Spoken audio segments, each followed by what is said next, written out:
সমগ্র সৃষ্টি জগৎ মালিক বানাইলো, হুকুম দিয়া বানাইলো, হুকুম দিয়া বানাইলো।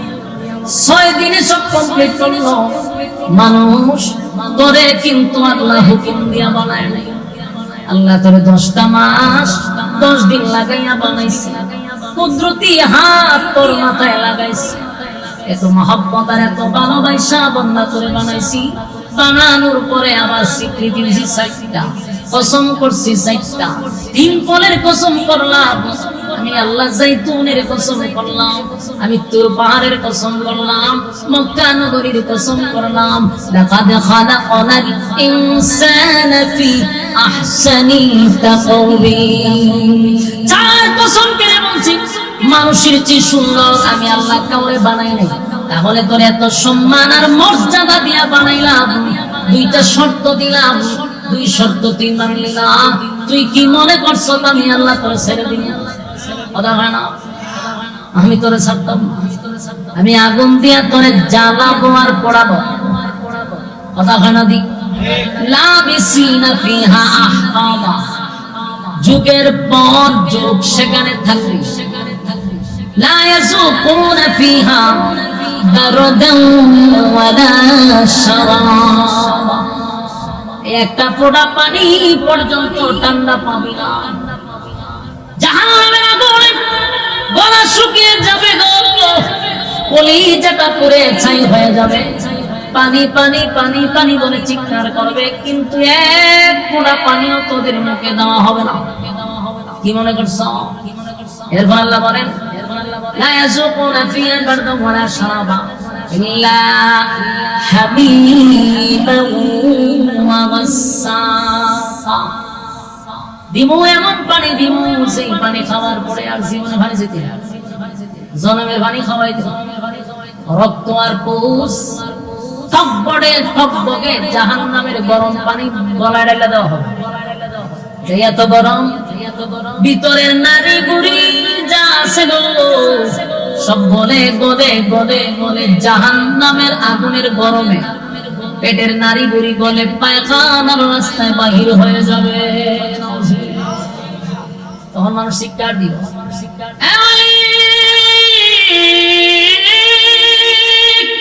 এমন পানি দিলাম আর পানি লাগবো না। আল্লাহ কয় জনমের পানি দুনিয়া খাওয়াইছি, পানি চাপ দিলে হয় ঠান্ডা, গরমের সময় পানি হয় ঠান্ডা, শীতের সময় পানি করে দেই গরম। এত নিয়ামত কামার পরেও আমি আল্লাহর গোলামি করি না। বান্দা আজকে বুঝ মজা কেমন লাগে। শর্ত তো মাত্র 2টা দিছিলাম, ইন্নাল্লাযীনা আমানু ওয়া আমিলুস সালিহাত, ঈমান আর নেক আমল 2টা লইয়া আসলে আমি তোরে বানাইতাম মেহমান, আমি আল্লাহ হইতাম মেজবান। রব্বে কারীম বলেন, অনর্থক দুনিয়ার জমিনে আমি পাঠাইনি, ক্ষণস্থায়ী দুনিয়া, এই দুনিয়া চিরস্থায়ী না। এটা তো বিশ্বাস করে? পৃথিবীর সব মানুষ একটা বিষয়ে একমত, এটা হলো পৃথিবী চিরস্থায়ী না, এটা ক্ষণস্থায়ী, থাকার জায়গা না। আমার আগেও কেউ থাকতে পারলো না, আমার পরেও কেউ থাকতে পারবে না। দুনিয়া চিরস্থায়ী নয় গো, এটা ক্ষণস্থায়ী, চলে যেতে হবে। তাহলে আমরা কেন আসলাম, এই বিষয়টা আমাদের মাথায় রাখা দরকার। খাওয়ার জন্য আল্লাহ বানায় নাই, ঘুমানোর জন্য মালিক আমাদেরকে বানায় নাই। তাহলে বানাইলো কেন? ওমা খালাকুতুল জিন্না ওয়াল ইনসা ইল্লা লিয়াবুদুন। দুইটা জাতিরে আমি আল্লাহ শুধুমাত্র কেবলমাত্র আমার গোলামির জন্য বানাইছি। বান্দারে, আমার গোলামি ছাড়া বিকল্প কোন রাস্তা যদি চলো, এই রাস্তা ভালো হবে না। বারবার তোদেরকে আমি সতর্ক করে দিলাম, আমি কিন্তু বানাইছি ইবাদতের জন্য। আর সমগ্র পৃথিবীর যত সৃষ্টি জগৎ আছে, সূর্য চন্দ্র গ্রহ নক্ষত্র পাহাড় পর্বত সাগর নদী নালা খাল বিল কীট পতঙ্গ সব বানাইছি বান্দা তোর গোলামির জন্য। আমার যুবক ভাইরা, এই পৃথিবী চিরস্থায়ী না, ক্ষণস্থায়ী। দুইটা জিনিস লই আমাদের যাইতে হবে। একটা হলো ঈমান, আরেকটা হলো নেকামল। এই পৃথিবী থেকে যেদিন চিরবিদায় হয়ে চলে যাব, যদি যাররা পরিমাণ ঈমান লইয়া কবরে যাইতে পারি রে, যাররা পরিমাণ, আল্লাহর নবী বলেন একদিন বান্দার আল্লাহ জান্নাতে ঢোকাবে শুধুমাত্র যাররা পরিমাণ ঈমান থাকার কারণে। দুইটা জিনিস লইয়া যদি যাইতে পারি, ঈমান আর আমল। গুনার কারণে মানুষ শাস্তি পাবে, কিন্তু যাররা পরিমাণ ঈমান থাকার কারণে মালিক তারে জান্নাত দিবে। ঈমান বড় মারাত্মক। যুবক ভাইরা, হাসরের মাঠে সেদিন আমাদের জন্য কোন পরিচিত লোক দিয়ে আমাদেরকে কেউ বাঁচাইতে পারবে না। অমুক হিসাবে আমি ধরছিলাম, আমার হিসাবে কেন এসা বাঁচাইব, এটা কি সম্ভব? আমার যুবক ভাইরা, হাসরের মাঠে কেউ কারো হবে না। ইয়াউমা ইয়াফিরুল মারউ মিন আখিহি ওয়া উম্মিহি ওয়া আবিহি ওয়া সাহিবাতিহি ওয়া বানিহি। হাসরের মাঠে মাই তো তার সন্তানের পরিচয় দিবে না, বাবা তার সন্তানের পরিচয় দিবে না। মার থেকে কি মাসির আদর বেশি? কথা হয় না। আপনারা কি আমার ওয়াজ বুঝেন? প্যান্ডেলে কি আওয়াজ যায়? হ্যাঁ, আপনারা আওয়াজ তো কম কা ওয়াজ দিয়ে শুনেন, আমার তো কাউন্টার দিতে হবে। যা বুঝতেছি তা মুসিবতে পড়ছি, মা হইয়া যদি সন্তানের পাশে তুমি দাঁড়াইতা, মা সন্তানকে ভালো করে চিনবে, কিন্তু একটা নেকির ভয়ে সন্তানকে পরিচয় দিবে না। কি বুঝলেন? মা নিজের সন্তানকে একটা নেকির কারণে পরিচয় দেয় না। বাবার কাছে যাবে, বাবাও চিন্তা করবো যদি আমি পরিচয় দিই, বলো হয় তুই আমার ছেলে আসিনি, আমার কাছে তুই নেকির কি বুঝে লেখা আমি বিয়ে করছি, উলাইব হইতে। যুবক ভাইরা চিন্তা করেন, আসরের মাঠ এটা কত ভয়ঙ্কর। এই মা তার সন্তানকে পরিচয় দেয় না, বাবা সন্তানের পরিচয় দেয় না, তার মানে কেউ কেন হবে না। মা তার সন্তানের পাশে যদি না দাঁড়ায়, বাবা যদি তার সন্তানের পাশে না দাঁড়ায়, কোন পীর দাঁড়াবে না। এটা লেখা আছে, কোন পীর আপনার পাশে দাঁড়াবে না। আমার আমল লইয়া, আমার আমল লইয়া আমার কবরে যেতে হবে, আমার জবাব আমার দিতে হবে। এটা দুনিয়া না যে বড় ভাই ছোট ভাই অমুক নেতা তমুক নেতা দিয়া আমি এখানে যাবজ্জীবন যা লইছে এবার 5 বছর রেখে বাইর করে লইছে। কারণ বড় ভাই আছে, ছোট ভাই আছে। আসরের মাঠে কি সম্ভব? কথা কয় না ভাই, সবচেয়ে বিরক্ত হইলো কথা কয় না। তোমরা ভালো না লাগে বাইকে ঘুমাইলাম না, কথা কওয়া শুরু করছে, কারণ করে দিচ্ছে। কথা বন্ধ করেন, গুরুত্বপূর্ণ কথা মনোযোগ দিয়ে শোনেন, খুব গুরুত্বপূর্ণ কথা। আমি চিন্তা করেন যাবজ্জীবন জেল হয়েছে, কিন্তু কদিনের হইতে বেরিয়েছে 5 বছরের ভিতরে। কেন বেরিয়েছে? ছোট ভাই আছে, বড় ভাই আছে, হাতি নেতা আছে, বড় নেতা আছে। হাসরের মাঠে মামলা লওয়ার জন্য কেউ দাঁড়াবে না। আমরা আপন ভাই আপন মা বাবাও যাবে না। আপনি নিজেরই প্রশ্ন করেন, যেখানে মা যায় না বাবা যায় না, ফিরলে উনি তাহলে ভুয়া। আমার ইবাদত, আমার আখলাক নিয়ে আমার ইবাদত বন্দেগী না, যখন কবরে যাব আমার জবাবটা আমি দিব। কেউ আমার পাশে দাঁড়াবে? আল্লাহ রাব্বুল আলামিন বলেন, সেই কঠিন মুসিবতের দিনে যদি ইবাদত থাকে, নেক আমল থাকে, নেক আমলের পাল্লা যদি ভারী হয় গো, ওয়াদা দিলাম জান্নাতুল ফিরদাউসের মেহমান বানাবো। এক নাম্বার হলো ঈমান। ইন্নাল্লাযীনা আমানু, বান্দা তোমরা ঈমান আনো। ঈমান আনো কার মতো? ঈমান আনো আল্লাহ বলেন আমিনু কামা আমানান নাস, ঈমান আনো ওই মানুষের মতো যারা ঈমান আনছে তাদের মতো ঈমান আনো। তারা কারা রে?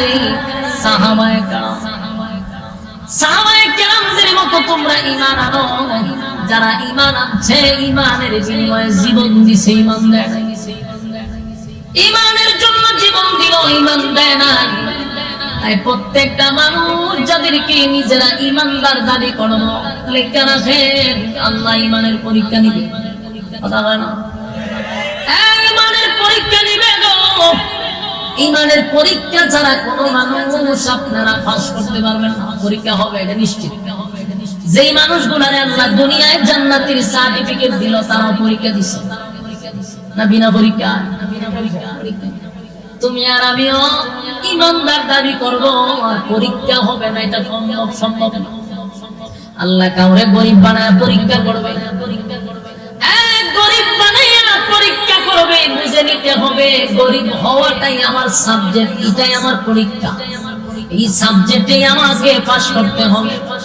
আল্লাহ কাউরে ধনী বানাইবো, ধনী বানাইবো, কোটি কোটি কোটি হাজার কোটি টাকার মালিক বানাইতে পারে। বুঝে নিতে হবে এটাই আমার সাবজেক্ট, এখানে পাস করতে হবে। কাউরে মালিক অসুস্থতা দিবে, বছরের পর বছর খালি অসুস্থ, এরকম মানুষ আছে না? আবার কাউরে মালিক পেরেশানির মধ্যে রাখে, মুসিবত, খালি মুসিবত। বুঝে নিতে হবে এটাই তোমার একটা পরীক্ষার সাবজেক্ট। সর্বহালতে আমরা বলবো আলহামদুলিল্লাহ, কারণ গরিব বানাইয়াও পরীক্ষা নিতে পারে। কথা হয় না? এই যুবক ভাইরা, মুসা আলাইহিস সালাতু ওয়াস সালাম আল্লাহর পয়গম্বর ছিল, সাধারণ না, কালিমুল্লাহ, আল্লাহর সঙ্গে কথা বলতো, প্রতিদিন মালিকের সঙ্গে কথা বলতো। একদিন রাস্তা দিয়ে যাচ্ছিল মুসা পয়গম্বর, রাস্তার মধ্যে এক বৃদ্ধা মহিলা, শরীরে ভালো করে কাপড় নাই, এত বৃদ্ধা, তার একটা ঘর নাই, পেটে খাবার নাই। এই মহিলা মুসা আলাইহিস সালাতু ওয়াস সালামের সামনে দাঁড়ায়া বলে, মুসা পয়গম্বর, আমি শুনছি তুমি নাকি আল্লাহর সঙ্গে সাক্ষাৎ করো, মালিকের সঙ্গে প্রতিদিন কথা বলো।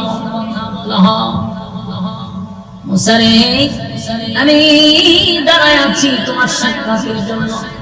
ও আল্লাহর পয়গম্বর, আল্লাহর সঙ্গে যখন তুমি সাক্ষাৎ করবা, যখনই তুমি কথা বলবা, আমি গরিটার জন্য আল্লাহর কাছে একটু কথা বলবো।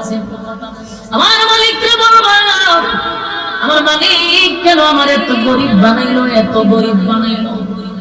নাই আমার কিছু নাই, ওই যে একটা সুপ্রি ঘর, ভিতরে বৃষ্টি পড়ে, কোন রকম এই ঘরের ভিতরে আমি জীবন যাপন করি। এক বেলা যদি খাই তাহলে আরেক বেলা খাইতে পারি না, আমি এত গরিব। মুসা একটু আল্লাহর কাছে বলবা। মুসা নবী বৃদ্ধা মহিলার কথাটা মনোযোগ দিয়ে শুনছে, ঠিক আছে, মাথায় রাখলাম। মুসা নবী চলে যাচ্ছে দরবারে, রাস্তার মধ্যে একজন ধনী ব্যক্তি উনার আটকাইছে। এত ধনী, এত ধনী, এত ধনী। মুসা আলাইহিস সালাতু ওয়াস সালামকে বলেন, মুসা পয়গম্বর, শুনছি আল্লাহর সঙ্গে আপনি কথা বলেন, প্রতিদিন নাকি আপনি সাক্ষাৎ করেন। মুসা পয়গম্বর, আপনি আল্লাহর কাছে কথা বলার শেষে আমার কথা একটু বলবেন। আমার একটা কাজ হলো, আল্লাহ আমার এত সম্পদ দিছে, এত সম্পদ, এত সম্পদ, আমি আর এই সম্পদের বহন করতে পারি না। এত কেন দিল? আমার এত সম্পদের দরকার নাই। আপনি একটু আল্লাহরে বলবেন, মালিক যেন আমার সম্পদ কমায়া দেয়, কমায়া দেয়, এত সম্পদের আমার দরকার নেই। এটা আল্লাহরে কইবেন। মুসা নবী কইটা বলা হয়, ঠিক আছে আমি বলবো। মুসা আলাইহিস সালাতু ওয়াস সালাম তুর পাহাড়ের উদ্দেশ্য। রাস্তার মধ্যে দেখে একজন লোক হাঁটতে পারে না, পা নাই, হাতও নাই, জবান আছে। কি শুরু করছেন ভাই, যেগুলো আমি দেখতে পারি না, বিরক্ত।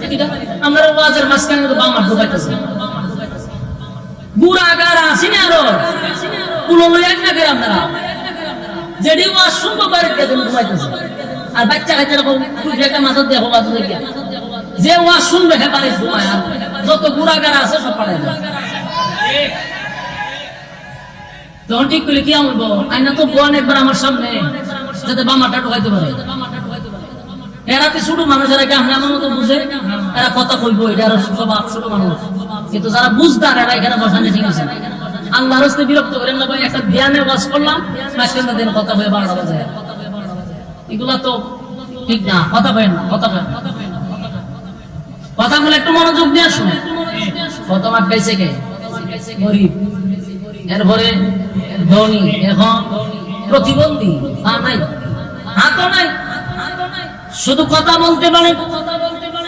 মুসা আলাইহিস সালাতু ওয়াস সালাম তাকায় দেখে একেবারে নিচে ঘুরে নিচে, পাও নাই, হাতও নাই, হারিতে পারে না।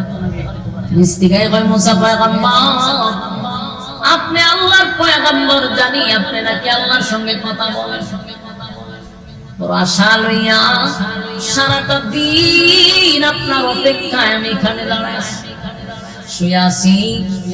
একটু আমার দিকে তাকান, তাকায় দেখে আমার পা দুইটা নাই। আমার দুইটা হাত নাই গো, আমার দুইটা পাও নাই। মুসা রে, আমি শুধু এতটুকু জানতে চাই আমার মালিকের কাছে যে আপনি একটু আল্লাহর জিগাইবেন আমারে কোন খামে বানাইছে, আমারে কোন খামে বানাইছে। আমার যে হাতও নাই, পাও নাই, আমি খাই আর ঘুমাই, এটা আমার খাম কিতা? আমার আল্লাহ কেন বানাইলো? আল্লাহর একটু জিগাইন, আমার মালিক যে আমারে বানাইছে কোন কাজের জন্য বানাইছে কিনা? বেহুদই বানাইছে আমারে। দুনিয়া তো আমার বরবাদ হয়ে গেল, কারণ আমার হাতও নাই, পাও নাই। এমন আল্লাহ যেন আমার জানায় যে আমারে কোন খামের লেগে বানাইছে।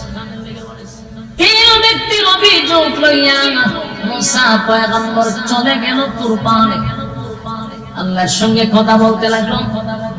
কথা বলার এক পর্যায়ে মুসা আলাইহিস সালাতু ওয়াস সালাম বলেন, মালিক আপনার কাছ থেকে যাওয়ার আগে, কথা বলা শেষ হওয়ার আগে তিনটা ব্যক্তির অভিযোগ জানাইতে চাই। আল্লাহ জানেনি? কথা বলেন, আল্লাহ তো সবই জানে। শুনি, এক নাম্বার অভিযোগ হলো একটা বৃদ্ধা মহিলা রাস্তার মধ্যে আমার কাছে, তার অভিযোগ হলো তার কিছুই নাই। তার এত গরিব কেন বানাইলেন? আমার কাছে বলছে আপনি যেন তার ধন সম্পদ দেন। এটা হলো প্রথম মহিলার অভিযোগ, গরিব আল্লাহরে ভয় আমার কিছু দিত। দুই নম্বর ব্যক্তি হলো মালিক, তার এত ধন সম্পদ দিছে, এখন আর সে সম্পদ দিতে চায় না। তার ধন সম্পদ কিভাবে কমবে, কিভাবে নষ্ট হবে, আপনি আল্লাহ বইলা দিতেন। তিন নাম্বার ব্যক্তিটা হলো, তিন নাম্বার ব্যক্তিটার হাতও নাই, পাও নাই, এক বুক কষ্ট লইয়া আমারে প্রশ্ন করছে কেন তারে বানাইছে। কোন কাজের জন্য যদি বানায় থাকে আল্লাহ আমারে যেন আপনি বলেন। তিন প্রশ্নের জবাব আল্লাহ দিয়ে দিয়েছে।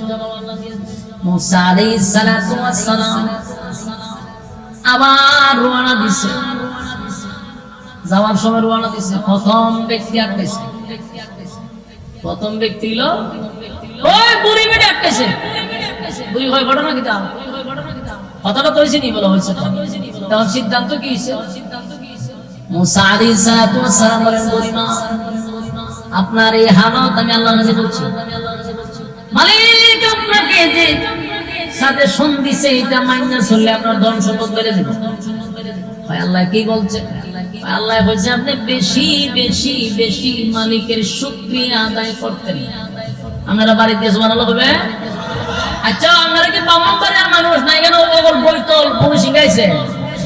না লক্ষণ আমার বুঝতেই কত বামনবাড়ির বেড়াই দিল না ট্যাঙ্ক একটা মিছিল করে যে বেড়াইতে হেডা মেডা লয়ে বাড়ি জায়গা কিন্তু আওয়াজ তো বোঝা যায় মনে শিখাইছে আমি তখনই রম বোঝা যাইতেছে বামনবাড়ির বেড়াই মানে একটা আওয়াজ থাকে হুঙ্কার থাকে ট্যাঙ্ক একটা মিছিল করে বাপরে বাপরে আমরা ডরাই কিন্তু আজকে আমি বুঝতেছি যে আমি কোন এক উত্তরবঙ্গে আছি আল্লাহর সাথে আওয়াজ দিয়ে নি কেন সুবহানাল্লাহ আসেনি শিকার আসেনি আমরা কি করব শুকরিয়া আদায় করব যারা করি শুকরিয়া আদায় করব মুসা আলাইহিস সালাম বললেন মা আমার আল্লাহ বলছেন আপনি বেশি বেশি বেশি বেশি করে মালিকের শুকরিয়া আদায় করতে তাহলে আল্লাহ আপনার ধন সম্পদ বাড়ায়া দিবে বেটির কাছে মেজাজ গরম হইয়া বেশি বুড়া হইলে মেজাজটা একটু গরম কেটকিতে মেজাজ থাকে বেশি যারা বুড়ার সাথে কথা বলে দেখতে পাস করে বসতে পারে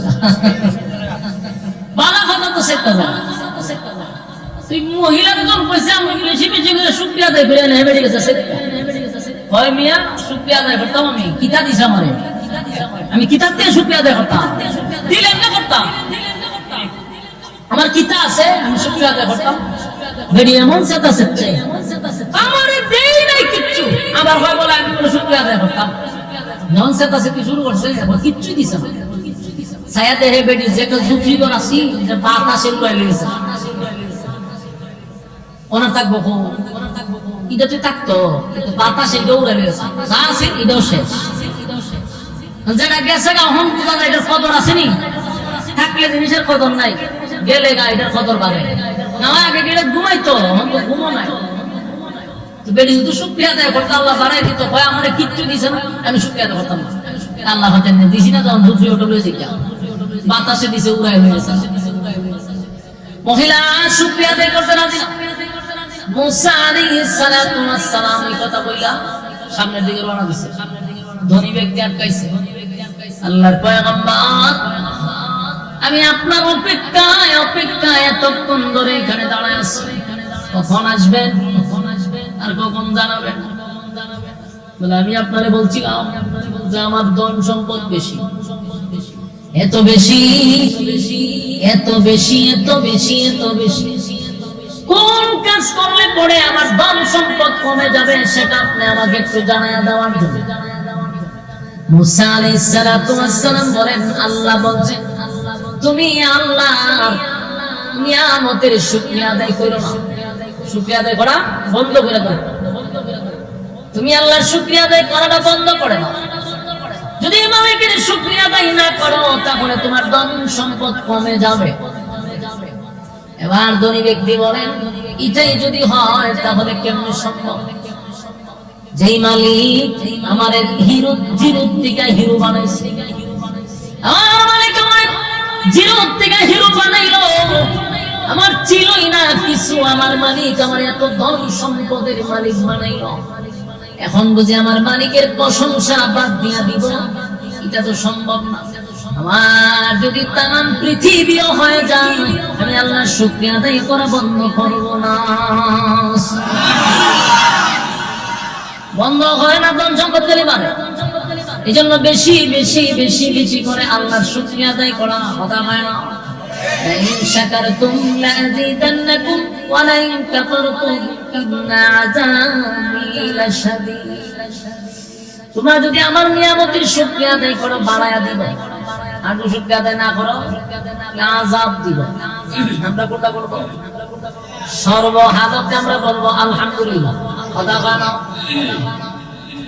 বড় লোক মানুষ স্বীকার করে নিল মালিক আমার এত সম্পদ দিল আমি কেমনে রে মালিকের না শুকরিয়া আদায় করি এটা আমার দ্বারা সম্ভব না আল্লাহ তার প্রতি আরো খুশি আরো বাড়াইতেছে সুবহানাল্লাহ শেষে গেছে প্রতিবন্ধীর কাছে মুসা আলাইহিস সালাম দেখেন হাত নাই পা নাই লোকটা অপেক্ষা আছে এ মুসা পয়গম্বর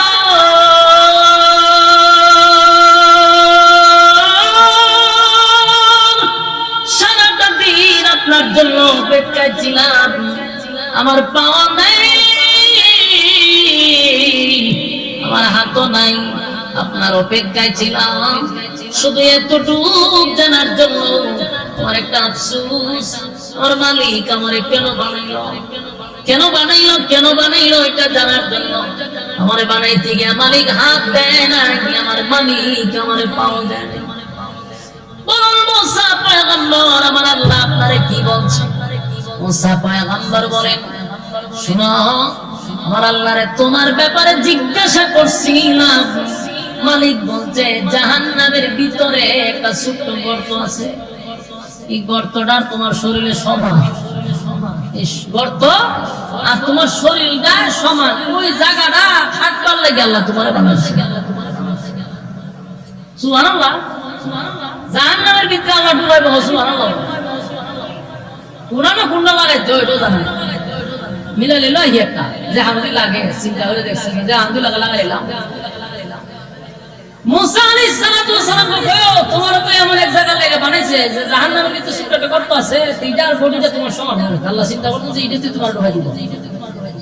তখন হে কিতা করছে, আমরা তো বলে বলে দূর দূর দূর দূর মিয়া, এই খবর লাগে রে তোমার দ্বারা ইসলাম সেটার কথা নেই, সেটা মিথ্যা আমরা ভাইয়ার গেলাম কই। কিন্তু এই লোক কি কইছে জানে, এই লোক ওই নিচে বলি না পাইতাছে, এমন খুশি হইছে চিৎকার দিয়া কয় আলহামদুলিল্লাহ, এতদিনে আমি বুঝতে পারলাম আমার মালিক আমার বেহুদা বানাইছে না, আমারে কোন একটা কাজের লাগে আমারে বানাইছে। আমি আমার মালিকের সিদ্ধান্তের উপরে আলহামদুলিল্লাহ। মুসা পয়গম্বর, যদি আমার মালিক আমার জাহান্নামের গর্ত বরট করার লাগা বানায় থাকে, মালিকের এই সিদ্ধান্তের উপরে আমি আলহামদুলিল্লাহ এতদিন পরে বুঝতে পারলাম মালিক আমারে কোন কাজের লাগে বানাইছে, বেহুদা বানাইছে। এই মালিকের প্রশংসা শুরু করলো। আল্লাহ তার এই প্রশংসা শুনা সাথে সাথে মালিক খুশি হয়ে গেছে।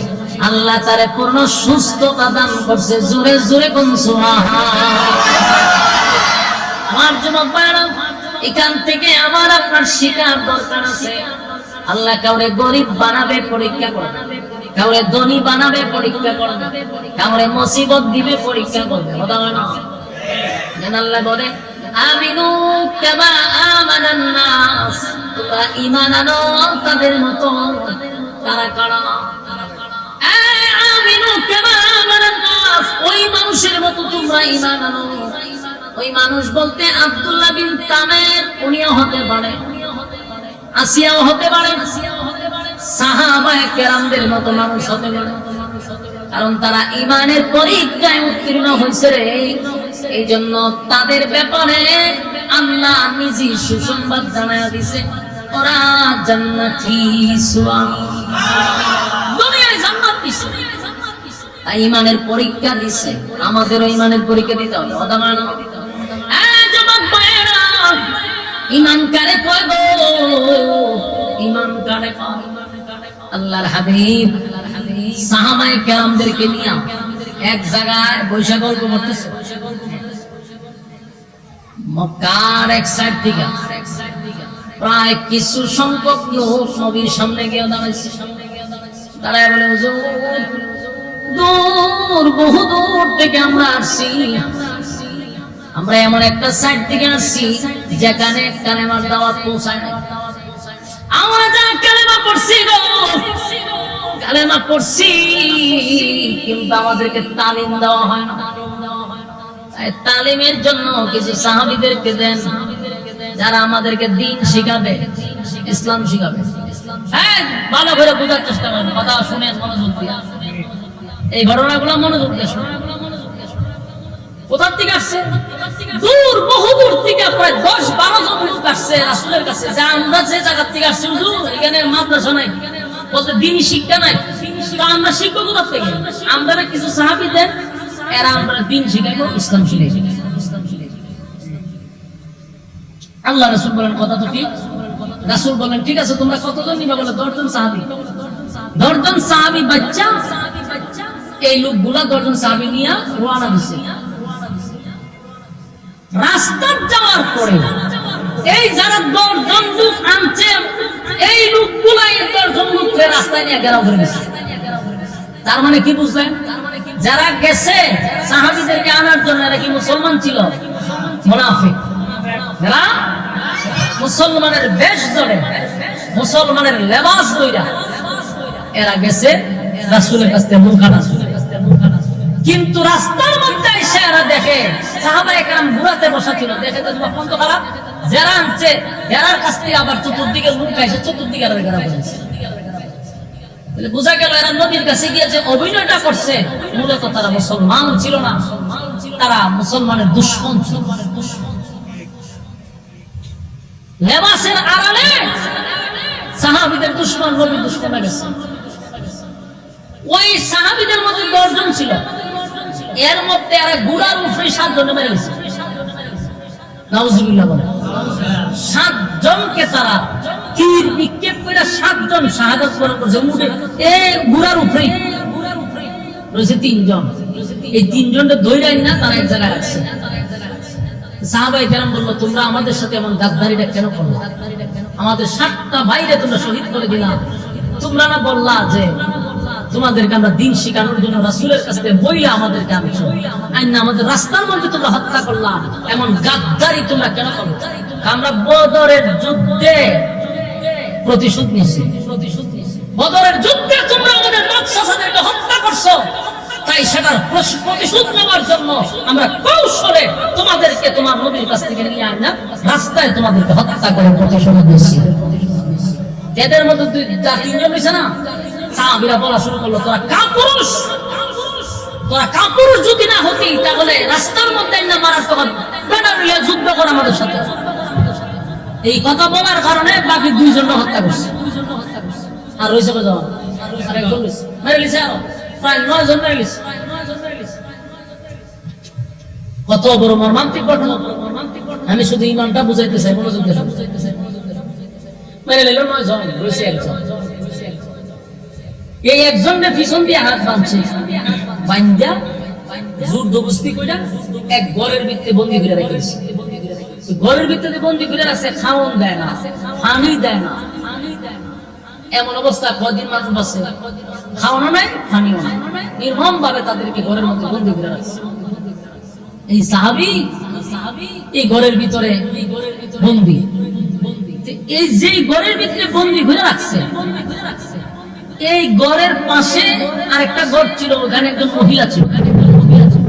এই মহিলা ছিল যারা দইরা আনছে সাহাবীরে, তাদের বোন ছিল। এই মহিলা চিন্তা করলো, এই ঘরের মধ্যে একটা লোককে বন্দী করে রাখলো, খাওয়ানো যায় না, পানিও দেয় না, বাচ্চা না মরছে, এরা তো একবার দেখাও না, দিয়েছে মরে নিয়ে গেছে গা। দরজার সাইডে কুইলা দেখে এরা মরে নাই, উনি সুস্থ আছে এবং উনার মধ্যে টেনশনের কোনো চাপও নেই।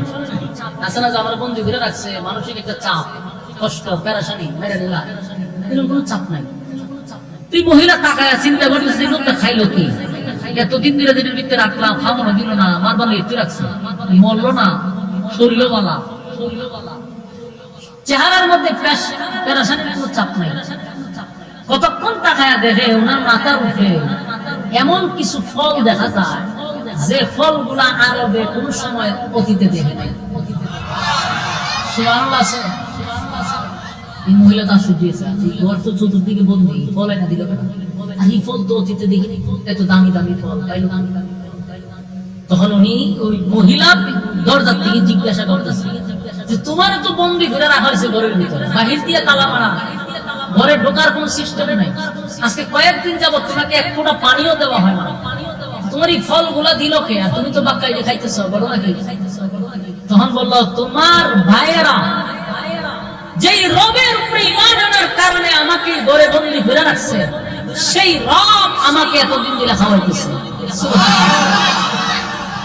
ঈমান এমন এক জিনিস, আমার খাওয়াইতেছে আমার রব। এই মহিলা আশ্চর্য হচ্ছে। চিন্তা করেন, আল্লাহ তাআলা কুদরতি ভাবে আসমানি ফয়সালা জান্নাতি ফল খাওয়াইতেছে মহিলাকে দেখছে। তো কয়েকদিন পর পর্যন্ত ওনারে তো মারা যায় না, শহীদ হয় না, এজন্য কাফেররা চিন্তা করলো যে ওনারে হত্যা করবে। এরপর একজন লোক এসে বলতেছে, কিছুক্ষণ পরেই তোমাকে হত্যা করা হবে, প্রস্তুতি নাও। ওনার মধ্যে কোনো চাপ নাই, টেনশনের কোনো চিন্তা নাই, আসলে একটা চিন্তার বাস থাকে মাথায়, চেহারা এরকম না, ফ্রেশ।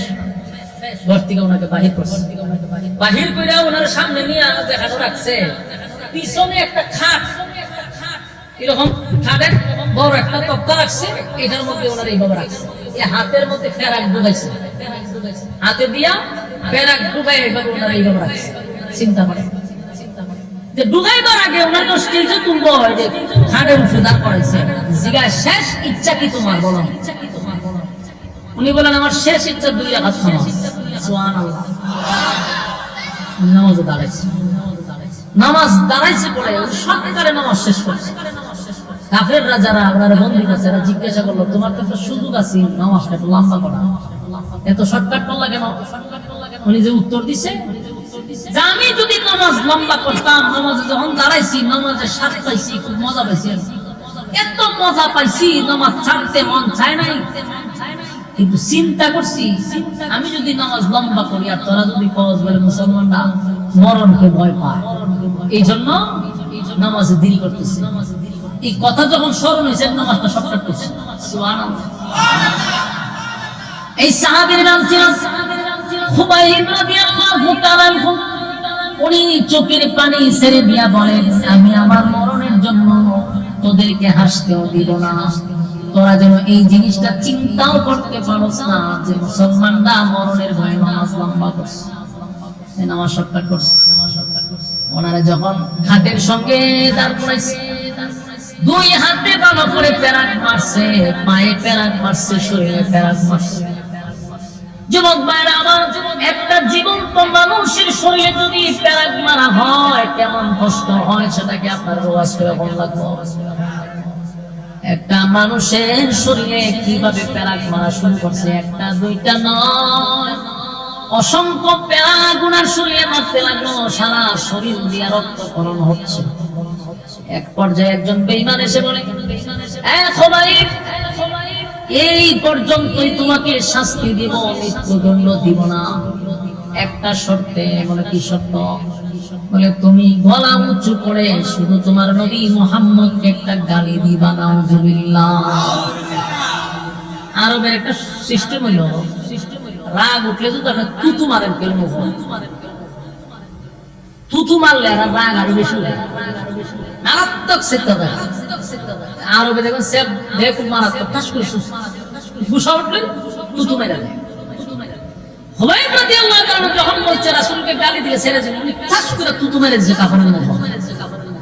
বলছে আমারে তুই রাসূলকে গালি দিয়েছে, জীবন আমি ভিক্ষা পাবো, এরকম 1000 বছরের জীবনকে আমি লাথি মারব। নবীর বেয়াদবির জিন্দেগি আমার দরকার নেই। চিন্তা করছেন এনারা ভাই ইমান, এনারা কয় বাবা না, ইমানের জন্য এত বড় সুযোগ দেওয়া হলো, একটা গালির বিনিময়ে তোমাকে ছেড়ে দিব। খুবাইব রাদিয়াল্লাহু তাআলা বলেন আমাকে যদি 1000 বছর জীবন ভিক্ষা দেওয়া হয় আর আমার নবীরে গালি দেওয়ার কথা বলো, জিন্দেগি তো আমার জবান থেকে বাইর হবে, 1000 বার মরতে আছে।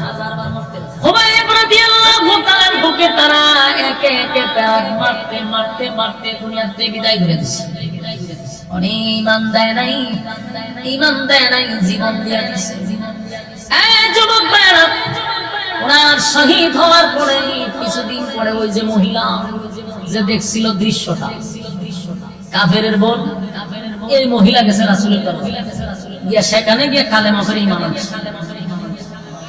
সাহাবায়ে কেরাম জিজ্ঞাসা করলো তুমি কেন কালেমা পড়লা? বলে আমি আমার ভাই খুবাইব যখন আমার ভাইরা বন্দী করে রাখলো, আমি গোপনে যা দেখছি সেদিনই আমি বুঝতে পারছি যে উনি সাধারণ কোন রবের উপর ঈমান আনে না, যে রব মানে ঘরের ভিতরে ফল খাওয়ায়।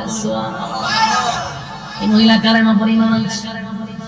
যুবক ভাইরা, আমিনু কামা আমানান নাস, আল্লাহ বলেন তোমরা ঈমান আনো ওই সাহাবীদের মতো, ওই মানুষদের মতো যারা ঈমান আনছে, কারণ তাদের ঈমানের পরীক্ষায় তারা উত্তীর্ণ হয়েছে। আর আমরা ফার্স্ট টাকার কাছে ঈমান বিক্রি করি। বাস্তব বলছি না, বাস্তব। বেশি দিন না তো, আর কিছুদিন করে তোমার খুব কাছাকাছি আইছে, ইলেকশন আইছে না, এই ইলেকশন আইছে, এখন দেখবেন শাস্ত্রগুলো জমজমাট। আরে শাস্ত্র যে এখন শাস্ত্র ছায়া হওয়ার না অভাব নাই, পুরা শাস্ত্র ভরপুর থাকে। বোঝা যায় একটা সংসদ বানাইছে, এখানে বইয়া বইয়া সংসদের মতো, আর মাননীয় স্পিকার হলেন দেশবাস শুনতে বইয়ে থাকে বইয়া ভাও দাঁড়ায়। ব্যবসা ভালো তো, প্রচুর কাস্টমার, একবার বইলে 10টা বন্ধু উঠে না। আর কতক্ষণ পরে পরে এক নেতা ঢুকতেছে, চা খাওয়াইতেছে, অসুবিধা কি? গুরু মার্কা যাইতেছে গিয়া রং চা খাওয়ায়, ছাগল মার্কা যায় হেও খাওয়ায়, মহিষ মার্কা যায় হেও খাওয়ায়। আর এক ব্যক্তি গুড় দিছে গুরু রে, ছাগল রে, গুড় দেওয়ার কথা একজন রে দিছে, কয়জন রে? 3 জন রে। হের ইমান আছে না গেছে? তুই বাবু ইমান বিক্রি করতিস। যেন আল্লাহ বলেন ইমান আনো ওই মানুষদের মতো যারা ইমানের জন্য জীবন দিছে, ইমানের জন্য কথা খানো, ইমানের জন্য জীবন দিছে গো। ইমান দেয় নাই, ইমান দেয় নাই, ইমান দেয় নাই, ইমান দেয় নাই। কত সাহাবী জীবন দিয়া দিল, ইমান দেয় নাই। আমরা শুধু বেলালের ঘটনা শুনছি, হাব্বাবের ঘটনা শুনছি, অন্যান্য সাহাবীদের জীবনী শুনছি।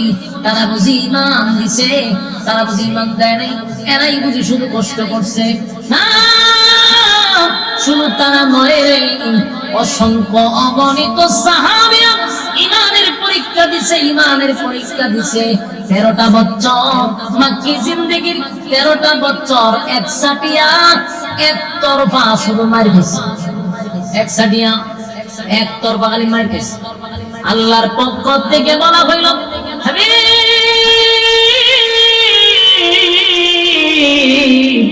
13টা বছর পয়গম্বর শুধু মার খাইলো, কিন্তু একটা প্রতিবাদ নবী করে নাই।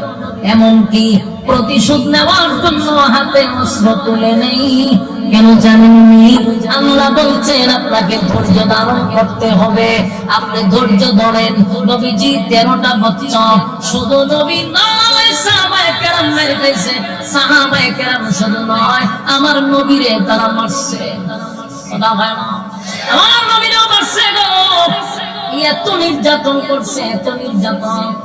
কোন সাহাবীদের গলার মধ্যে রশি লাগাইছে, মরুভূমি দিয়া হাঁটায় নিয়ে গেছে। কোন সাহাবীদের বুকের উপর পাথর রাখছে, তৈলের মধ্যে ছেড়ে দিছে, বিনিময়ে জীবন দিছে। ইমান দেয় নাই।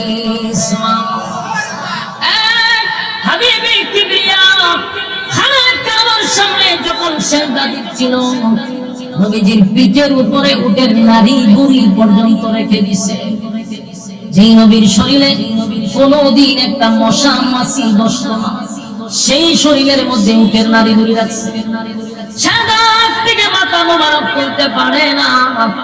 এতটা নির্যাতন আর এতটা অপমান আল্লাহর পয়গম্বরকে করছে। এরপর নবী হাতে অস্ত্র তুলে নেই। এক সময় সাহাবীরা বলে, হুজুর একটু আল্লাহর কাছে বলেন আমাদেরকে যেন আসমান থেকে সাহায্য করে।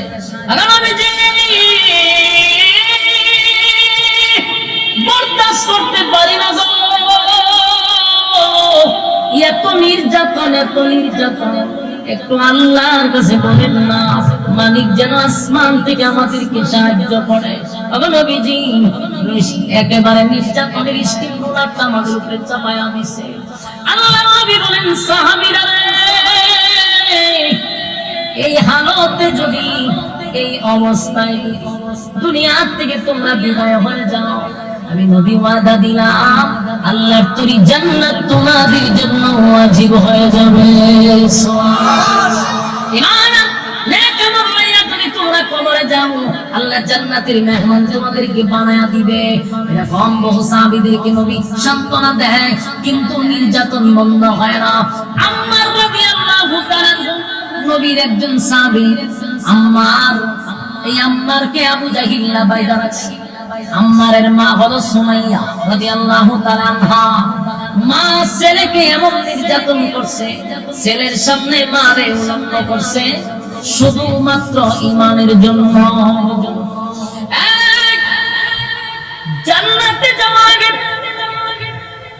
শাহাদাতের পেয়ালা নসিব হওয়ার আগে মা তার সন্তানকে নসিহত করে গেছে, আম্মার রে আমি যদি এখন শাহাদাত বরণ করি বাবা দুঃখ নাই, কিন্তু সব হালতে সাবধান, বেঈমানের কাছে মাথা নত করবি না, বেঈমানের কাছে মাথা নত করবি না। মা শাহাদাতের আগে সন্তানকে এই কথা বলেছে। আমার ব্রাহ্মণবাড়িয়ার যুবক ভাইয়েরা, আমাদের উপরে ঈমানের পরীক্ষা আসবে, আমাদের উপরে পরীক্ষা আসবে। আমরা দুনিয়ার সব কিছুর কাছে মাথা নত করতে পারি, ঈমানের ক্ষেত্রে কোন বেঈমানের কাছে মাথা নত করব না। কথা হয় না? পরীক্ষা আসবে, বিপদ আসবে, মুসিবত আসবে, কিন্তু আমরা বেঈমানদের কাছে মাথা নত করব না। ঈমানের জন্য জীবন যদি দিতে হয় আমরা জীবন দিব। আমার যুবক ভাইরা, আমিনু কামা আমানান নাস, ঈমান আনো ওই মানুষদের মতো যারা ঈমান আনছে। আমরাও সিদ্ধান্ত নিব, ঈমান যেহেতু আনছি রে, নিজের ঈমানদার দাবি করছি, ঈমানের পরীক্ষা কিন্তু আমাদের উপর আসবে। কথা হয় না? ঈমানকে দুর্বল করেছ, এখন আপনার ঈমান তো জাগাত নাই। একবার আল্লাহর কাছে যান, একবার বাবার কাছে যান, দুটো ভ্যারাইটি জুড়ে আমরা কেন কথা বলতে, বাবার কাছেও স্যার, আল্লাহর কাছেও স্যার, ঈমান থাকবে না জায়গা। আমার সবকিছু কার জন্য? ইন্না সালাতি ওয়া নুসুকি ওয়া মাহইয়ায়া ওয়া মামাতি লিল্লাহি রাব্বিল আলামিন, লিল্লাহি রাব্বিল আলামিন। আমার নামাজ, আমার রোজা, আমার হজ, আমার যাকাত, আমার জীবন, আমার মরণ কার জন্য?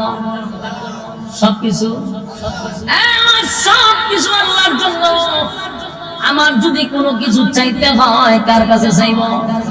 আরো জুড়ে, আমার সন্তান নাই, চাইব কার কাছে? আমার মালিকের কাছে। গভীর রজনীতে আপনি যায় নামাজে বসা মালিকের কাছে দোয়া করবেন, আল্লাহ রব্বি হাবলি মিনাস সালিহিন, আল্লাহ আপনি আমাকে একটা নেককার সন্তান দান করেন। মালিকের কাছে সন্তানের জন্য দোয়া চাইবেন। কসম খোদার, কোন বাবার কাছে যাবেন না, কোন মাজারে চাইবেন না, কোন বাজারে চাইবেন না। চাইতে যদি হয় কার কাছে? আর এই কপালটা, এই মাথাটা, এটা কার জন্য? আল্লাহ ছাড়া এই মাথা আমরা কারো কাছে নত করব না। কথা বলেন, শিরকের কয়েকটা ধরন আছে। ঈমান রক্ষা করার জন্য প্রথম শর্ত হলো আল্লাহ ছাড়া কারো কাছে মাথা নত করব না। কথা হয় না? আমরা দেশের মানুষ আর জায়গায় বে জায়গায় মাথা দেখায়। কথা হয় না? শিরক এমন একটা জিনিস, সব মাফ হবে কিন্তু শিরক গুনাহ মাফ হবে না। কথা কি বুঝুননি? গুনাহ করছেন, তওবা করলে তো আল্লাহ মাফ করবে, কিন্তু শিরক যদি করেন শেষ। এজন্য শিরক করা যাবে না। কথা বুঝতেছেন? কারো কাছে চাওয়া শিরক, মাথা না জায়গায় বে জায়গায় টেকানো শিরক। আল্লাহ ছাড়া কারো কাছে মাথা নত করবে না। কথা কয় না? শিরক করবেন, শিরক করলেন তো শেষ, সব বরবাদ। আমার যুবক ভাইরা, আল্লাহ ছাড়া কারো কাছে মাথা নত করব না। এই মাথাটা কার জন্য? সেজদা দিব কোথায়? আল্লাহর কুদরতি ভাই সেজদা দিব। তাই মাথা কারো কাছে নত করব না। রাজি আছি? শিরক করো না, বেদাত করো না, আল্লাহ ছাড়া কারো কাছে মাথা নত করো না। শিরক করো না, বেদাত করো না, আল্লাহ ছাড়া কারো কাছে মাথা নত করো না। আল্লাহ ছাড়া কারো কাছে মাথা নত করো না। মাথা নত করুন যাইবনি? কথা দিবেন না, প্রতিটা কথা আওয়াজ দিতে কত মাথা নত করতেছে নি। আরে কাইন্ডে কোন লাগবে আপনাদের? কত জায়গায় বে জায়গায় সেজদা দিয়ে ঘুরে থাকে। বাস্তব না বাস্তব? শিরক করো না, বেদাত করো না, আল্লাহ ছাড়া কারো কাছে মাথা নত করো না। শিরক করো না, বেদাত করো না, আল্লাহ ছাড়া কারো কাছে মাথা নত করো না।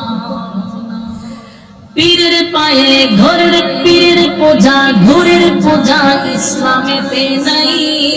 আল্লাহ ছাড়া কারো কাছে মাথা যে দোয়ায়, পীরের পূজা ঘরের পূজা ইসলামেতে নাই, আল্লাহ ছাড়া কারো কাছে মাথা যে নোয়াই। কোরআন পড়ো হাদিস শিখো তার ওদিকে যেও না, কোরআন পড়ো হাদিস শিখো তার ওদিকে যেও না। শিরিক করো না, বেদাত করো না, আল্লাহ ছাড়া কারো কাছে মাথা নত করো না। শিরিক করো না, বেদাত করো না, আল্লাহ ছাড়া কারো কাছে মাথা নত করো না। এই তরিকা সেই তরিকা অভাবে কিছু নাই, রাসূল ছাড়া আর তরিকা মুক্তির উপায় নাই। এই তরিকা সেই তরিকা অভাবে কিছু নাই, রাসূল ছাড়া আর তরিকা মুক্তির উপায় নাই। কোরআন শিখো হাদিস পড়ো তার ওদিকে যেও না। শিরিক করো না, বেদাত করো না, আল্লাহ ছাড়া কারো কাছে মাথা নত করো না। শিরিক করো না, বেদাত করো না, আল্লাহ ছাড়া কারো কাছে মাথা নত করো না। রাজি আছি? আর যুবক ভাইরা, সব গুনাহ মাফ করে রে, কিন্তু শিরিক গুনাহটা আল্লাহ মাফ করতে পারে না, এটা মাফ হয় না। আল্লাহ সব বরদাস্ত করি, কিন্তু শিরিক বরদাস্ত করতে পারি না।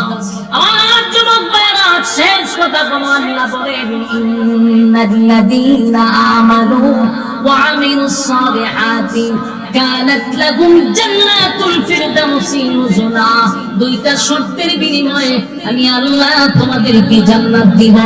একটা শর্ত হলো ঈমান, দুই নাম্বার হলো আমিলুস সালিহাত, দুই নাম্বার হলো নেক আমল। দুইটা শর্তের বিনিময়ে কানাত লাহুম জান্নাতুল ফিরদাউসি নুজুলা। আমি আল্লাহ ওয়াদা দিলাম জান্নাতের মেহমান বান্দাদেরকে বানাবো, আমি আল্লাহ স্বয়ং মেজবান হব। চিৎকার দিয়ে বলি সুবহানাল্লাহ। শর্ত হলো দুইটা, কয়টা? দুইটা শর্তের বিনিময়ে মালিক বলেন জান্নাতুল ফিরদাউসের মেহমান বানাবো। এবার আসুন আমিলুস সালিহাত, দুই নাম্বার হলো নেক আমল। এই নেক আমল কোনটা? এই যে আজকের মাহফিল আপনারা বসছেন, প্রচন্ড গরম আমি বুঝতেছি, এত গরম এত গরম এত গরম, এরপর মৌমাছির মতো গায়ের সঙ্গে গা লাগাইয়া বসে আছে। কত যুবকরা এই টাইমে ফেসবুক চালায়, ইউটিউব চালায়, খেলাধুলা দেখে, ফ্রি ফায়ার খেলে, তাকায় দেখেন অনেক নওজোয়ান ভাইরা দাঁড়ায় আছে, তারা ঘুমায় নাই, খেলাধুলা বাদ দিয়ে আজকে এখানে বসছে। প্রতিটা হরফে 10টা করে নাকি আপনার আমল নামায় আল্লাহ ঢুকায়া দিছে। আল্লাহ বলেন ওয়া আমিলুস সালিহাত, দুই নাম্বার হলো নেক আমল। নেক আমল, নেক আমল, নেক আমল। যেখানে একটা নেকি মা দিবে না, যেই জায়গায় একটা নেকি বাবা দিবে না, সেই জায়গায় কত নেকির দরকার, কথা হয় না? আল্লাহ বলেন ঈমান আর নেক আমল লইয়া দুনিয়া আসো, জান্নাতের ভিতরে মেহমান বানাবো। এরপরে আয়াতে বলেন খালিদিনা ফিহা লা ইয়াবগুনা আনহা হিওয়ালা। জান্নাতীদেরকে যখন জান্নাতের ভিতরে ঢোকানো হবে গো, জান্নাতীরা যখন জান্নাতের ভিতরে ঢুকবে, আল্লাহর নবী বলেন এই জান্নাতীরা ঢোকার পরে আর কোনোদিন জান্নাত থেকে বাহির হতে চাবে না। সুবহানাল্লাহ। এই জান্নাতীরা জান্নাতের ভিতরে ঢোকার পরে তাদের সমস্ত যত আশা আকাঙ্ক্ষা ছিল, আফসোস ছিল, নিমিষেই শেষ হয়ে যাবে। আর মানে জান্নাতে কোনো আফসোস থাকবে না। জান্নাতে কোনো আফসোস, দুনিয়ার জমিনে মানুষের আফসোস শেষ হয় না রে। দুনিয়াটাই হলো একটা আফসোসের জায়গা, ঠিক না? আফসোস আফসোস আফসোস আফসোস। কেউ যদি চেয়ারম্যান হয়, উপজেলার চেয়ারম্যান তো আসেনি, উপজেলার চেয়ারম্যান যদি মালিক বানায় দেয়, এখন দেখা যায় তার নিয়ত হইল এমপি। এবার এমপি ইলেকশন আল্লাহ পাস করে, এমপি হওয়ার পর তার স্বপ্ন শেষ হয় না, এবার মন্ত্রী হবে। আল্লাহ মন্ত্রীও বানায় দিল। এখন চিন্তা করে প্রধানমন্ত্রী কেন মরে না? ঠিক নেই, না মরলে তো বলতো না। তার মানে মানুষের আফসোস কোনদিন শেষ হবে না। দুনিয়া এটা আফসোসের জায়গা, দুনিয়া আফসোসের জায়গা, কোনদিন শেষ হবে না। লম্বা মানুষ, এই মানুষটা আরো লম্বা হতে চায়। খাটো মানুষ লম্বা হতে চায়, চিকন মানুষ মোটা হতে চায়, কালো মানুষ সুন্দর হতে চায়, গরিব মানুষ টাকাওয়ালা হতে চায়। টাকাওয়ালায় বাংলাদেশে বাড়ি হয় না, বেগম পাড়ায় বাড়ি করতে হয়। বেগম পাড়ায় হয় না, দেশের টাকা সব লুট করে নিতে হয়। মানুষের আফসোস কোনদিন পুরো হয় না রে। এত টাকা পাওয়ার পরেও তার হয় না, এত টাকার মালিক হওয়ার পরেও তার আফসোস পুরো হয় না। আল্লাহ হয় দুনিয়া আফসোসের জায়গা দিয়া যদি কেউ একটা করে আরেকটা করতে চায়, আরেকটা করলে আরেকটা করতে চায়। কিন্তু ঠাড়া পড়ছে বাংলাদেশের জন্য নিয়ে চাইলেও বেশি করণ যায় না, কিন্তু আফসোস আছে না নাই? জান্নাতের ভিতরে আল্লাহ বলেন কোন বান্দা বান্দির আফসোস থাকবে না, কারণ কোন খাটো মানুষ থাকবে না। প্রত্যেকটা মানুষ হবে 60 হাত লম্বা, কোন কালো মানুষ থাকবে না। প্রত্যেকটা মানুষ হবে ইউসুফ নবীর মতো সুন্দর। দুনিয়ার জমিনে যতগুলো আফসোস ছিল সব আফসোস আল্লাহ পুরা করবে। কারো কণ্ঠ খারাপ থাকবে না, দাউদ নবীর মতো কণ্ঠ হবে, চেহারা ইউসুফ নবীর মতো সুন্দর হবে, বডি আদম নবীর মতো হবে। আর রাজত্ব হবে রে, এত রাজত্ব দিবে সর্বনিম্ন একটা জান্নাত থেকে আমার মালিক এই পৃথিবীর 10টা পৃথিবীর সমান জান্নাত দিবে। কোনো আফসোস নাই, সর্বনিম্ন এই পৃথিবীর 10টা পৃথিবীর সমান রাজত্ব। গাড়ি পাবে, বাড়ি পাবে, নারী পাবে, অট্টালিকা পাবে, কোন জিনিসের অভাব নাই। কমপক্ষে বউ থাকবো বা হাত দুইটা, বুঝিনি আমরা? কমপক্ষে বউ থাকবো বা হাত দুইটা, কোন জিনিসের অভাব নাই। আর প্রতি জুমার দিন শুক্রবার আসলে আল্লাহ বলেন আমি জান্নাতুল ফিরদাউসে আমার বান্দাদেরকে মেহমানদারি করাবো। প্রতি সপ্তাহে একদিন আল্লাহ নিজে মেহমানদারি করাবে। সুবহানাল্লাহ।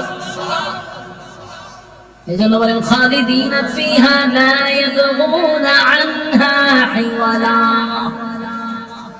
আল্লাহ বলেন জান্নাতীরা জান্নাত থেকে কোনদিন আর বাহির হতে চাবে না। তবে এই যে নাজ নিয়ামত আমার মালিক দিবে, বলুন তো এমনি দিবে না শর্ত আছে? আরো জোরে। 1 নাম্বার শর্ত হলো ঈমান,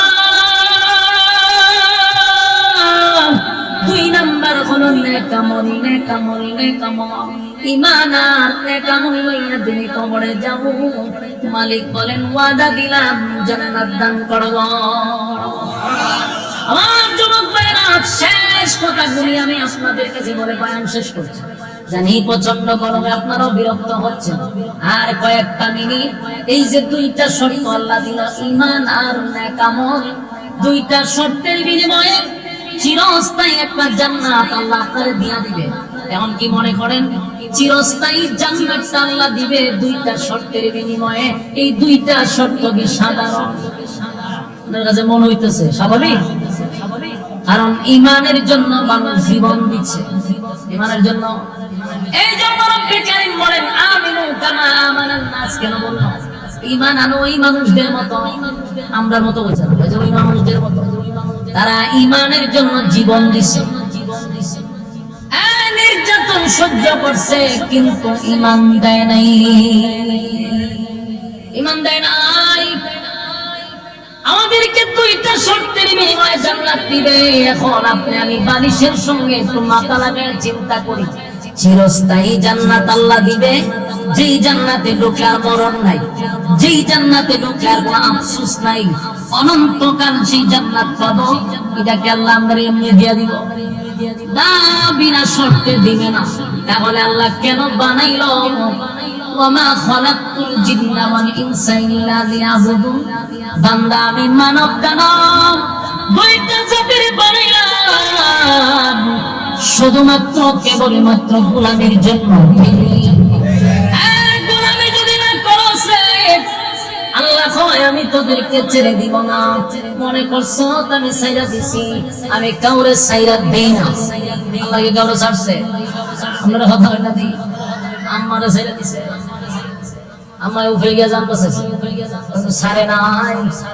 আল্লাহ কয় আমি ফেরাউনও ছাড়ি নাই, নমরুদও ছাড়ি নাই, এক কাউরে আমি ছাড়ি নাই। ওমা খালাকতুল জিন্না ওয়াল ইনসা ইল্লা লিয়াবুদুন। মানব জনপানি জামাত করে জামাত না খরচ ওয়ালাকাদ জামা'না লিজাহান্নামা কাসীরাম মিনাল জিন্নি ওয়াল ইনস। দেখো মানুষ এবং জিনকে আমি আগুন দিয়া জ্বালাবো আর পোড়াবো, ছাইরা দিব। কথা কইনা দি ছাইরা দিবে না। ইন্না জাহান্নামা কানাত মিরসাদা, তোদের জন্য অপেক্ষায় আছে জাহান্নাম। কি মনে করছো ছাইরা দিব? জায়গায় জায়গায় ফাঁদ বসায় রাখছি, জাহান্নাম তোদেরকে ধরার জন্য উৎপেতা বসাইছে। লিত্তাগিনা মাআবা, তোরাই তো সীমা লঙ্ঘনকারী, যারা দুনিয়াতে আমার হুকুম মানুষ নাই, নবীর তরিকায় তোরা চলস। সীমা লঙ্ঘনকারী সীমা লঙ্ঘন করছ, আমি আল্লাহ তোদেরকে দুনিয়ায় পাঠাইয়া আগে জানা দিছি বন্দারে অনর্থক পাঠাইছি না, গুলামির জন্য পাঠাইছি। করলি না গুলামি, যেমনে মনে চাস সেমনে চললি, একবারও চিন্তা করলি না আমার মালিক আমারে অনর্থক বানাইছে না। আসমান জমিন সূর্য চন্দ্র গ্রহ নক্ষত্র পাহাড় পর্বত সাগর নদী নালা খাল বিল যা দেখি না সব বানাইতে মালিকের লাগছে মাত্র 6 দিন। পরে আমারে বানাইতে আল্লাহ লাগাইছে 10 মাস 10 দিন। কথা হয় না? সমগ্র সৃষ্টি জগৎ মালিক বানাইলো, হুকুম দিয়া বানাইলো, হুকুম দিয়া বানাইলো। 6 দিনে সব কমপ্লিট করলো। মানুষ তোরে কিন্তু আল্লাহ হুকুম দিয়া বানায় নাই, আল্লাহ তোরে 10টা মাস 10 দিন লাগাইয়া বানাইছে। কুদরতি হাত তোর মাথায় লাগাইছে, এত মহব্বত আর এত ভালোবাসা বন্ধা তোরে বানাইছি। বানানোর পরে আবার স্বীকৃতি দিয়েছি 4টা, কসম করছি 4টা। 3 ফলের কসম করলাম, আমি আল্লাহ জাইতুনের কসম করলাম, আমি তুর পাহাড়ের কসম করলাম, মক্কা নগরীর কসম করলাম। লাকাদ খালাকনাল ইনসানা ফি আহসানি তাকওয়িম। 4 কসম করে বলছি, মানুষের চেয়ে সুন্দর আমি আল্লাহ কাউরে বানাই নাই। তাহলে তোর এত সম্মান আর মর্যাদা দিয়া বানাইলাম, 2টা শর্ত দিলাম, 2 শর্ত তুই মানলি না। তুই কি মনে করছো আমি আল্লাহ তোর ছেড়ে দিব? কথা হয় না? আমি তোরে ছাড়তাম?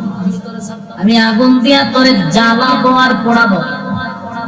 কথা হয় না? দি লাবিসিনা ফিহা আহকাবা, যুগের পর যুগ সেখানে থাকবি। লা ইয়াযুকুনা ফিহা বারদান ওয়ালা শারাবা, একটা ফোঁটা পানি পর্যন্ত ঠান্ডা পাবি না। জাহান্নামের আগুনে গলা শুকিয়ে যাবে গো, কলিজাটা পুড়ে ছাই হয়ে যাবে। পানি পানি পানি পানি বলে চিৎকার করবে, কিন্তু এক ফোঁটা পানিও তোদের মুখে দেওয়া হবে না। কি মনে করছো? এরপর আল্লাহ বলেন লা ইয়াযুকুনা ফিহা বারদান ওয়ালা শারাবা ইল্লা হামীমান ওয়া গাসসাকা। দিমু এমন পানি দিমু, সেই পানি খাওয়ার পরে আর জীবনে পানি যেতে না। জনমের পানি খাওয়াই, রক্ত আর কোষ টকবগে টকবগে জাহান্নামের গরম পানি গলায় ঢালা দেওয়া হবে। এত গরম, ভিতরের নারী বুড়ি যা আছে গো সব গলে গলে গলে গলে জাহান্নামের আগুনের গরমে পেটের নারী বুড়ি গলে পায়খানার রাস্তায় বাহির হয়ে যাবে। তখন মানুষ শিক্ষা দিব,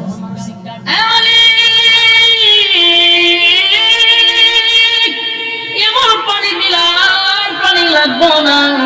আল্লাহ কয় জনমের পানি দুনিয়া খাওয়াইছি, এই বড় পানি চাপ দিলে হয় ঠান্ডা, গরমের সময় পানি হয় ঠান্ডা, শীতের সময় পানি করে দেই গরম, এত নিয়ামত কামার পরেও আমি আল্লাহর গোলামি করি না। বান্দা আজকে বুঝ মজা কেমন লাগে। শর্ত তো মাত্র দুইটা দিছিলাম, ইন্নাল্লাযীনা আমানু ওয়া আমিলুস সালিহাত, ঈমান আর নেক আমল দুইটা লইয়া আসলে আমি তোরে বানাইতাম মেহমান, আমি আল্লাহ হইতাম মেজবান। আমার কথা রাখছ না, মজা বুঝ। এখন আপনার কাছে প্রশ্ন, এই দুইটা শর্ত কারা কারা মানবেন? হাত তুলে দেখান।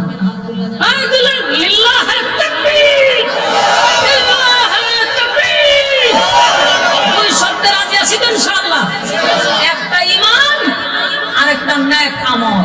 ঈমান আর নেক আমল লইয়া যদি কবরে যায়, আল্লাহ জান্নাতুল ফিরদাউসের মেহমান বানাবো। আল্লাহ হবে মেহমান, আমরা হব মেহমান, আল্লাহ হবে মেজবান। সেই মেহমানদারিতে যোগ দিতে রাজি আছি ইনশাআল্লাহ। আল্লাহ সবাইকে বুঝার মানার আমল করার তৌফিক দান করুক, সকলে বলে আমিন। সম্মানিত সুধী, বিশেষ করে আপনাদেরকে আমি বলছিলাম মুনাজাত করে যাওয়ার জন্য, আপনারা সেই ওয়াদা রাখছেন। আমরা এখন মুনাজাত দিব। এর আগে যে কথাটা হলো, এই মাহফিলটা যারা করছে, বিশেষ করে বাইতুল আশরাফ জামের মসজিদ কমিটি কর্তৃপক্ষ, এবং এখানে অনেক প্রবাসীরাও জড়িত আছে, অনেক ব্যবসায়ীরা জড়িত আছে, অনেক দিনমজুররা জড়িত আছে।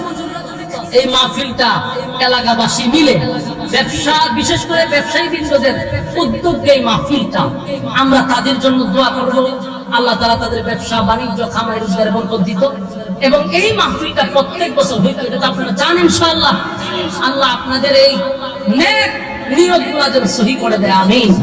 আমি আরেকটা কথা বলি, আপনারা আমাকে মহব্বত করেন, ভালোবাসেন, ভালোবাসার টানে দুইবার আনছেন এবং আমাকে গিয়ে আপনারা ইনভাইট করছেন।